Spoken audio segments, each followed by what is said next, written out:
कुबो सईद खान थाने जी हद यूसी बगोदड़ो में एडवोकेट शफी मोहम्मद कोसो जी ज़रई ज़मीन ते कब्ज़े ख़िलाफ़ कोसा बिरादरी जे सॾ ते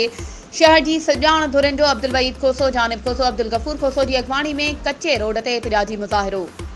उन मौक़े ते अॻवाणनि अब्दुल वहीद कोसो, जानिब कोसो, अब्दुल गफूर कोसो ऐं ॿियनि मीडिया अॻियां दाहींदे चयो त कुबो सईद खान जी यूसी बगोदड़ो में एडवोकेट शफी मोहम्मद कोसो जी ज़ाती ज़रई ज़मीन ते मक्सी बिरादरी जे बासरनि पारां हथियारबंद साण करे हथियारनि जे ज़ोर ते कब्ज़ो करे एडवोकेट शफी कोसो के मोतमार धमकियूं ॾेई रहिया आहिनि। हुननि वधीक चयो त इहा ज़मीन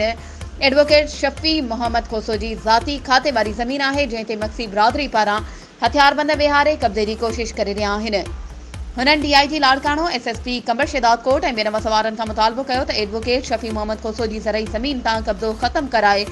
मुलविस कब्ज़ा माफ़िया खे गिरफ़्तार करे ज़मीन तां कब्ज़ो ख़त्म कराए इंसाफ़ कयो वञे। वधीक ख़बरूं ऐं अपडेट्स जे लाइ असांजे चैनल खे सब्सक्राइब कयो